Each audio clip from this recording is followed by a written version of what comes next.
오늘 말씀 함께 나누겠습니다. 오늘 함께 나눌 본문 말씀은요, 민수기 22장 18절에서 20절까지 말씀입니다. 민수기 22장 18절로 20절 말씀 함께 읽고 말씀 나누도록 하겠습니다. 발람이 발락의 신하들에게 대답하여 이르되 발락이 그 집에 가득한 은금을 내게 줄지라도 내가 능히 여호와 내 하나님의 말씀을 어겨 덜하거나 더하지 못하겠노라.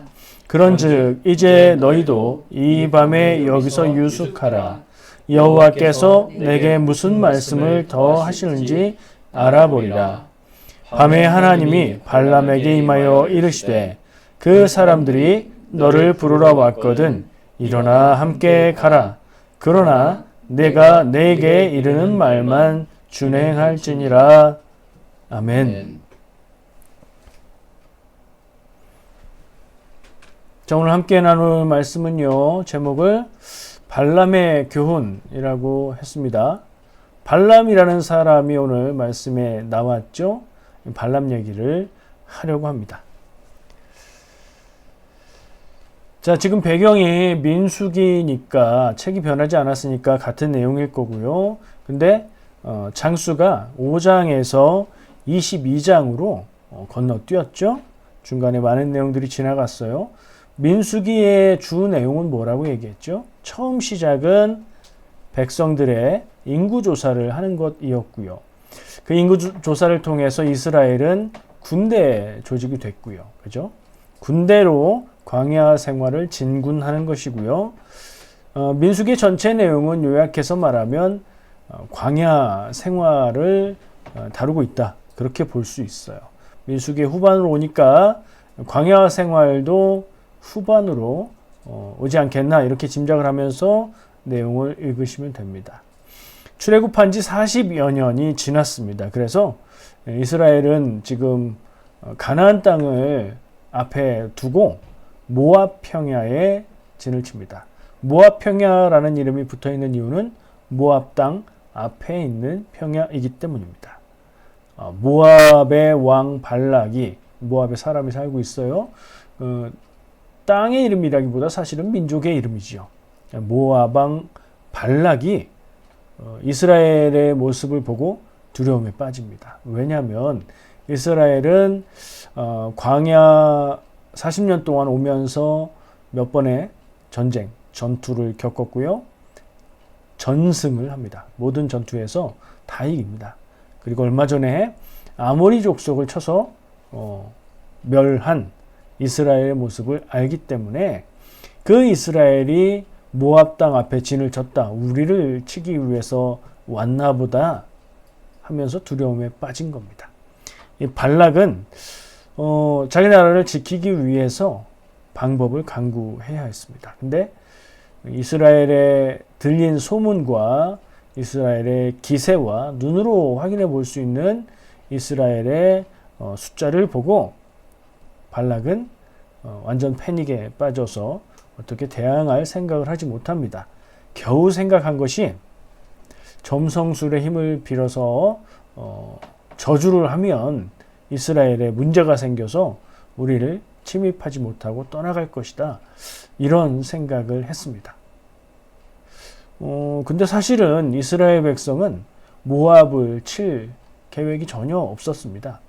모압과 암몬은 조상 때의 관계가 있는 핏줄이 섞인 그러나 나누어진 민족이기 때문에 그들을 칠 이유가 없었고 이스라엘의 목적지는 모압 땅이 아니라 가나안 땅이었기 때문에 역시 전쟁을 할 이유가 없었던 거죠. 그 발락이 마음고생하고 뭔가를 막 노력했지만 안 되고 그러는 모습을 보게 되는데요.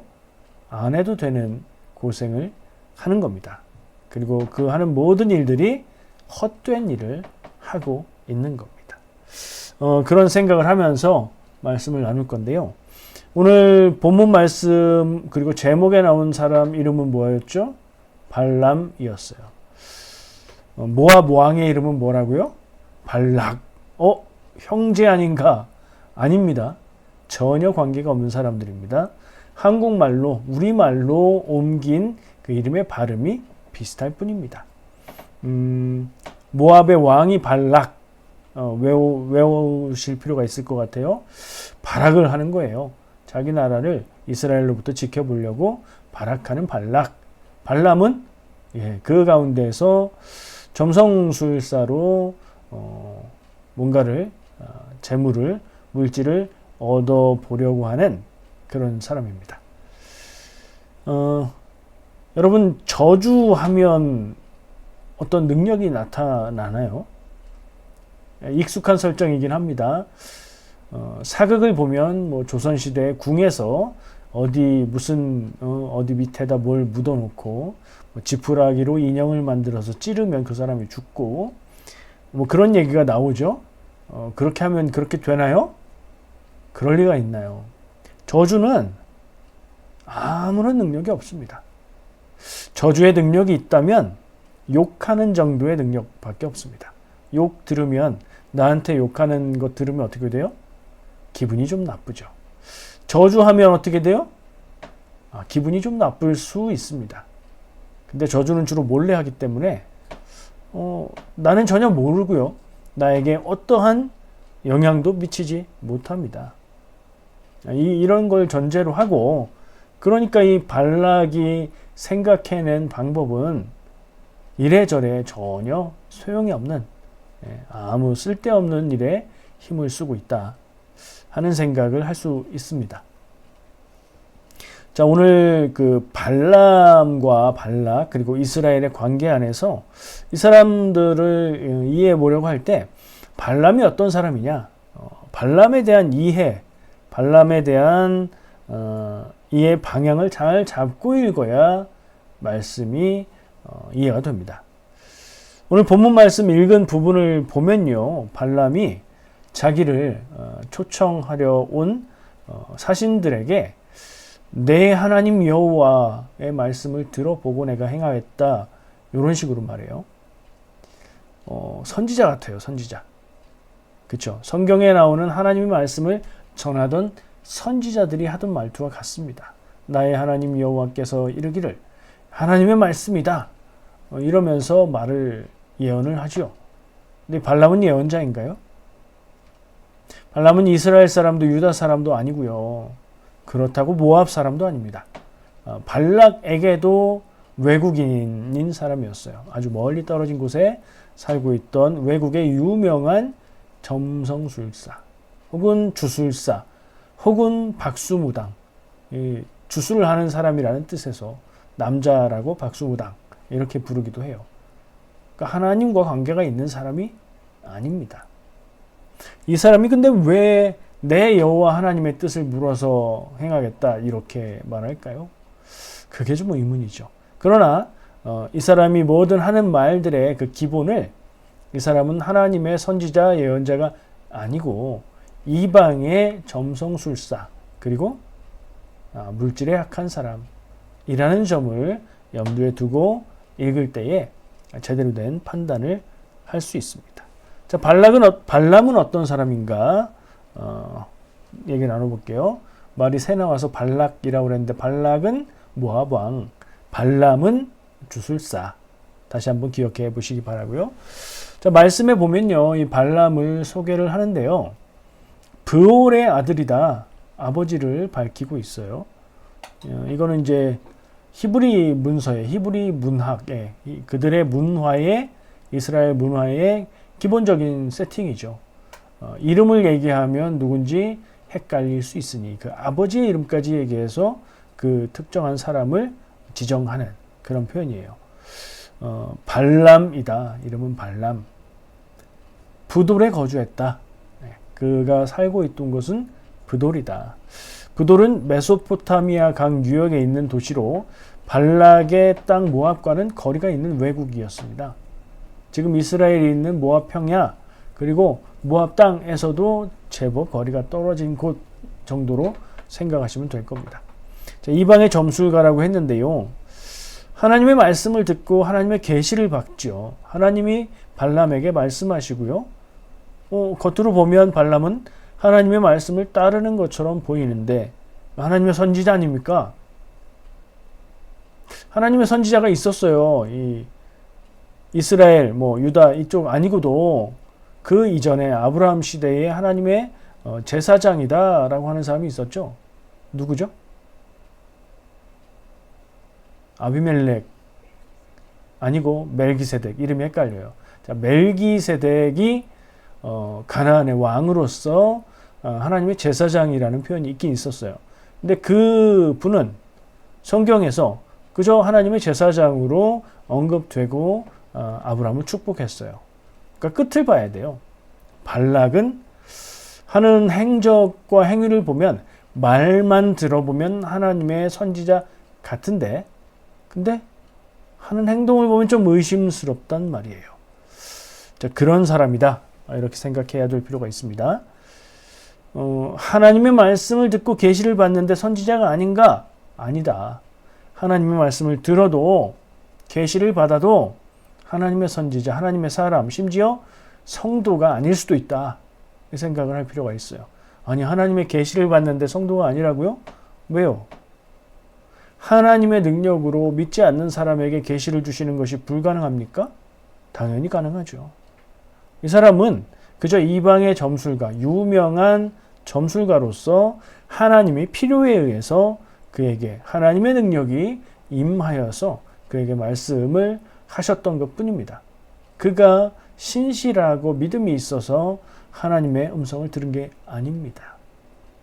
약간 혼란스러울 수 있어요. 그러면 우리가 지금 현대 우리 교회 안에 신앙생활을 하는 어떤 사람이 내가 하나님의 계시를 받았습니다라고 말하면 그 사람은 신실한 사람이 아닌가요? 예, 아니라고 말할 수는 없지만 하나님의 계시를 받았다고 느끼고 생각하고 주장하는 것만으로 그 사람을 신실한 좋은 믿음의 사람이라고 볼 수는 없습니다. 아니라고 말도 못하겠지만 그게 증거는 되지 않습니다. 왜냐하면 하나님의 능력은 누구에게나 계시를 할 수 있기 때문이죠. 자, 이 발람은 어떤 사람이었는가? 이 질문에서 보면 역시 재물에 욕심이 많은 사람이었다는 것을 알 수가 있어요. 내용 다 기억하십니까? 말씀을 많이 읽으신 분들은 이 발락이 발람을 불러서 이스라엘을 저주하는 내용을 기억하실 겁니다. 대략 스토리를 말씀드리면요. 아까 배경은 말씀드렸고요.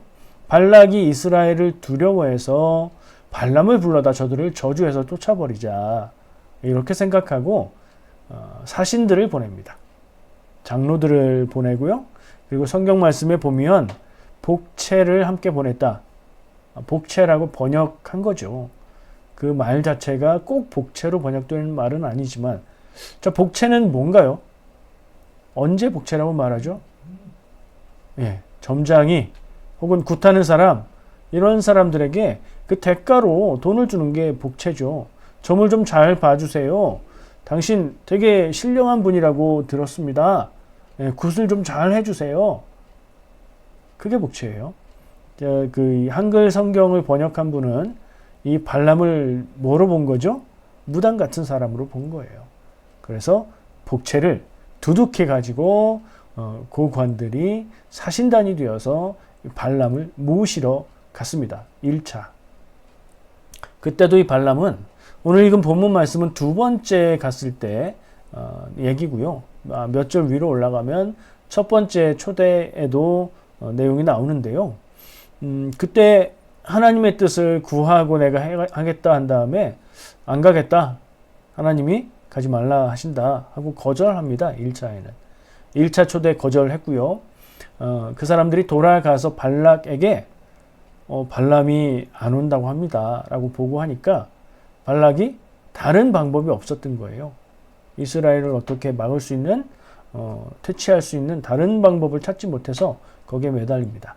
이번에는 더 높은 고관들 그리고 더 많은 복채로 2차 사신단을 보냅니다. 뭐 생각나지 않나요? 삼국지에서 요비가 제갈량을 데려오기 위해서 책사로 3번 찾아가서 그를 데려왔다 하는 유명한 얘기가 있죠. 삼고초려라고 하는데 자 발락은 발람을 두 번 부릅니다. 발람은 두 번째 홀라당 옵니다. 첫 번째에 하나님의 뜻이 아니라고 안 갔잖아요. 두 번째에는 하나님의 뜻이 변했을까요? 오늘 본 말씀, 본문 말씀을 보니까 하나님이 그들과 가라고 허락하시네요. 하나님의 명령이 바뀌었네요. 가라고. 이 부분을 우리가 잘 생각해야 됩니다. 정말 이것이 하나님의 뜻이 바뀌신 건가? 아니면 발람의 마음과 생각에 의해서 하나님이 말씀을 바꾸시고 그를 시험하시는 건가? 어떻게 생각하십니까? 제가 아까 이 발람이라는 인물에 대해서 기본 설정을 했죠. 그걸 생각하고 이 말씀들을 보면 방향이 잡히실 겁니다. 1차 때에 하나님이 분명히 가지도 말고 저주하지도 말라라고 말씀하셨어요. 이게 하나님의 기본 뜻입니다. 왜요?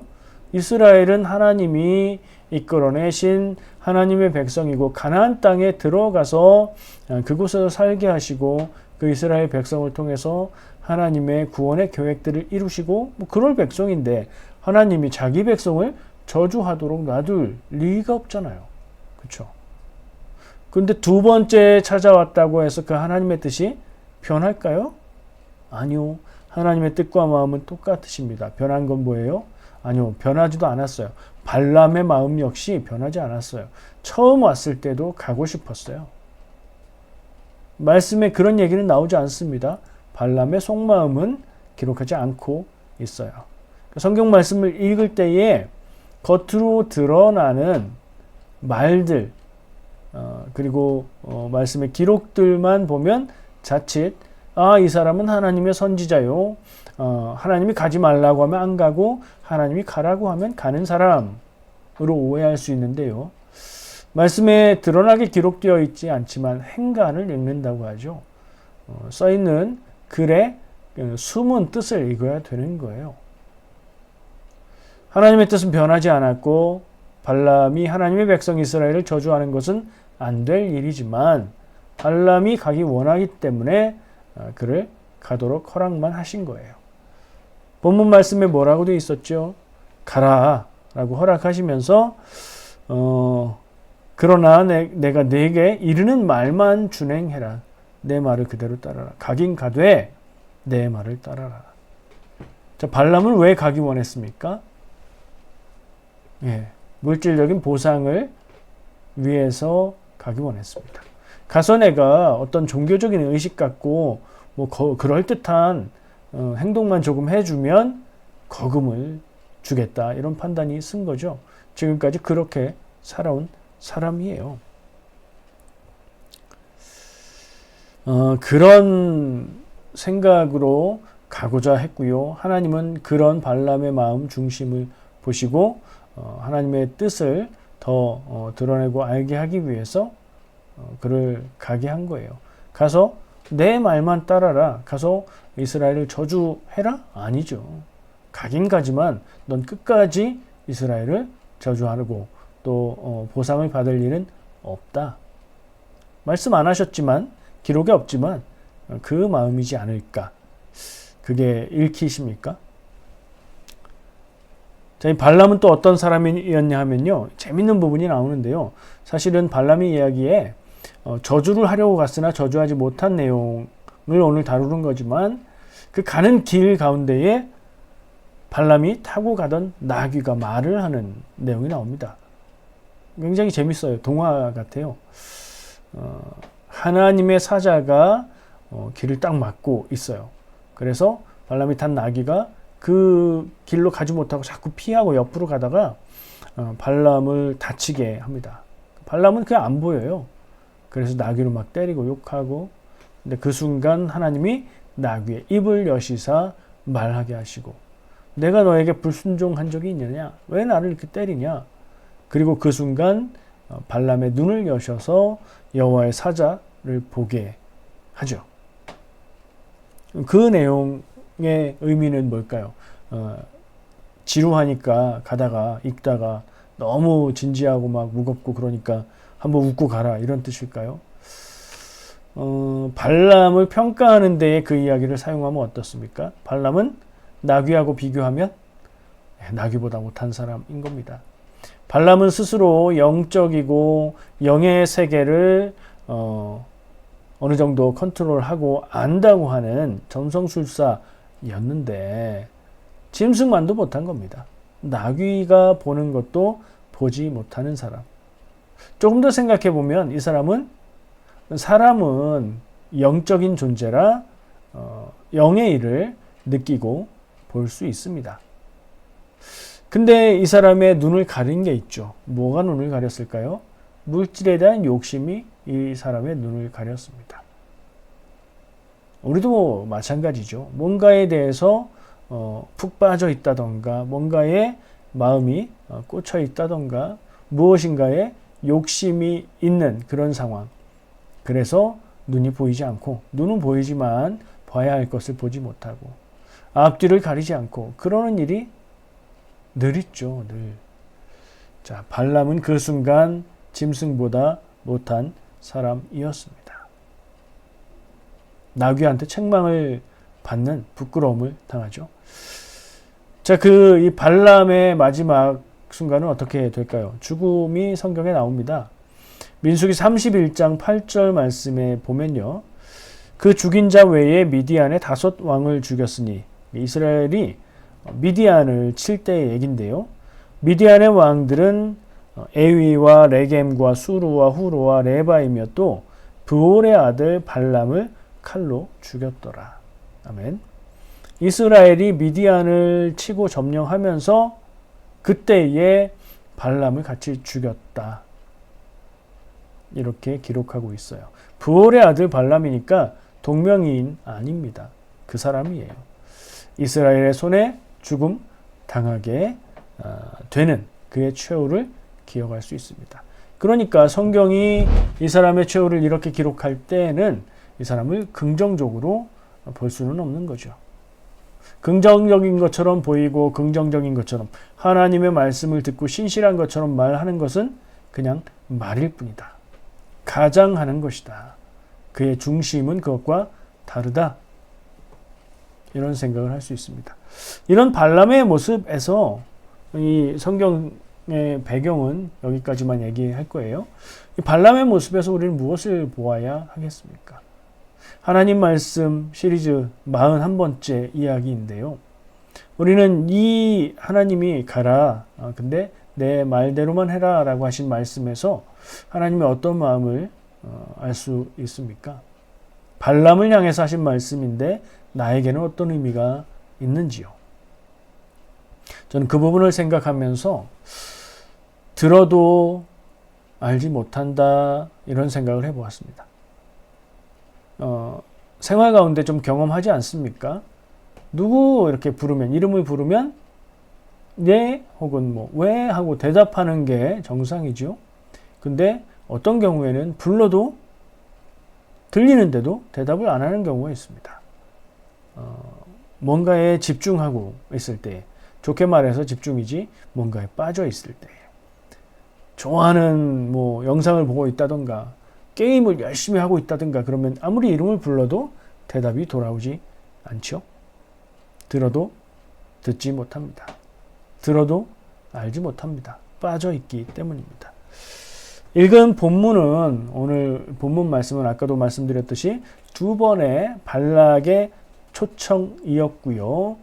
두 번째 발락이 발람을 초청하는 내용이었죠. 하나님은 발람이 그 부름에 응할 수 있도록 가라고 허락을 해주십니다. 자, 그 가는 것이 하나님의 뜻이었는가 질문해 볼 수 있죠. 이전에 사신들을 보내서 1차 처음에 불렀을 때 하나님은 어떻게 말씀하셨죠? 그들과 함께 가지도 말고 이스라엘을 저주하지도 말라라고 명하셨어요. 이게 하나님의 변하지 않는 마음과 뜻이에요. 이렇게 말씀하시죠. 12절 말씀을 보면 하나님이 발람에게 이르시되 너는 그들과 함께 가지도 말고 그 백성을 저주하지도 말라. 그들은 복을 받은 자들이니라. 아멘. 이 복이 무엇일까요? 하나님이 이스라엘의 복이었죠. 내가 이집트에서 이끌어냈고 내가 저 가나안 땅에 들어가게 할 것이고 내가 보호하고 인도할 것이다. 그래서 복받은 자들이다. 근데 네가 감히 저들을 저주하고 그 대가로 돈을 받겠다고 하는 게 하나님의 마음이셨던 거예요. 모압 왕 발락은 두 번째 사신들을 보냈고 더 많은 복채, 더 높은 지위의 사신들을 보냈다고 했죠. 발람은 헷갈려요. 발락은 발람을 정확하게 본 겁니다. 어떤 면을요? 이 사람이 돈에 약하다. 이 사람이 부추기는 것에 약하다. 칭찬에 약하다. 더 많은 더 높은 사람들을 사신으로 보냈을 때 나를 이렇게 더 높게 여기고 대우하는구나. 으쓱해졌겠죠.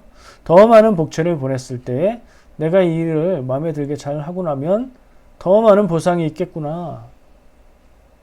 정확하게 본 겁니다. 예. 재물의 마음을 빼앗겼습니다. 그러면 소리를 들어도 못 알아듣는다 말했었죠. 하나님의 말씀을 들었습니다. 분명히 발람은 하나님의 음성을 들었습니다. 어떻게 들었다고요? 하나님이 계시하셨기에 들었다고요. 그가 신실해서가 아니라. 들었는데 그는 하나님의 말씀에 순종했습니까? 순종했죠. 가지마 그럴 땐 안 갔고 가 그럴 땐 갔죠. 저주하고 그리고 보상을 받고 싶었지만 하나님이 하지 못하게 하셔서 저주해라 그러니까 축복하고 저주해라 그러니까 축복하고 그러거든요. 우리가 말씀을 들은 건가요? 마음의 중심은 다른 방향을 향해 가고 있는데 그가 원하는 것은 하나님이 원하고 바라는 것과 다른 방향이고 그것으로 인해서 이익을 얻는 것을 원하고 바라고 마음속으로 말은 안 하지만 그렇게 하고 있는데 그가 하나님의 말씀을 듣고 순종한 것일까요? 절대 아닙니다. 그는 재물의 마음을 뺏겨서 하나님의 말씀을 들어도 들리지 않고 하나님의 뜻이 무엇인지 관심도 없고 하나님의 뜻을 그래서 알 수도 없었습니다. 근데 하나님 뜻대로 행했죠. 왜요? 하나님에게 사로잡힌 바 돼서 자기가 하고 싶은 대로 할 수 없는 상황이었던 거죠. 18절 말씀 한번 제가 읽어볼게요. 발람이 발락의 신하들에게 대답하여 이르되 발락이 그 집에 가득한 은금을 내게 줄지라도 내가 능히 여호와 내 하나님의 말씀을 어기어 덜하거나 더하지 못하겠노라. 아멘. 당신들의 왕 발락이 내게 아무리 많은 금은 보화를 준다고 할지라도 이런 거 준다고 한 적이 없는 것 같은데 지금 자기 입으로 그 집에 가득한 은금을 나한테 다 준다고 할지라도 나는 하나님의 말씀을 어길 수 없다. 따를 수 없다. 이거 어떤 마음이 이게 정말 진심의 마음이겠습니까? 그의 마음이 드러난 부분은 그 집에 가득한 은금을 내게 주세요 였던 거예요. 그게 무의식적으로 그의 말 속에 들어가서 그걸 부정하는 말로 말을 했을 뿐 말과 마음이 다른 겁니다. 여러분 하나님의 음성을 듣는 것 어떻게 생각하십니까? 제가 평소에 하나님의 음성을 듣고 하나님의 말씀을 듣고 하나님의 마음을 알고 깨닫고 행하는 것이 중요합니다. 하나님의 음성 듣는 게 중요하죠. 귀합니다.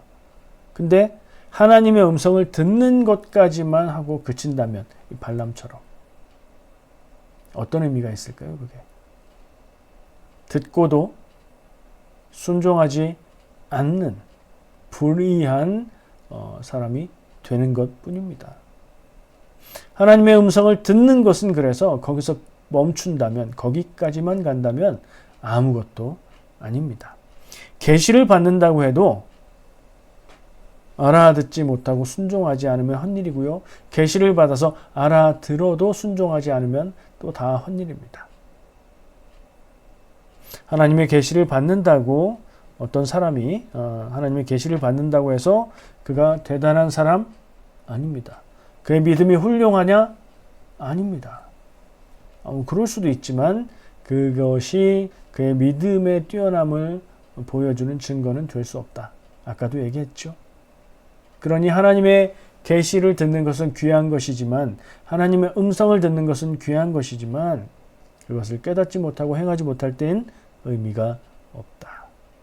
하나님의 음성을 직접 듣지 못해도 성경 말씀을 통해서 하나님의 음성 들을 수 있고, 그래서 성경 말씀을 읽고 묵상하고 내 삶 가운데 적용하고 그 길을 따라 살기로 애쓰는 우리들의 모습이 훨씬 더 귀하다. 저는 그렇게 말합니다. 정말 중요하고 정말 대단한 것, 성도로서 정말 중요하고 정말 대단한 것은 무엇일까? 하나님의 음성을 듣고 깨닫는 것, 그리고 깨달은 일에 순종하는 것인 줄 믿습니다.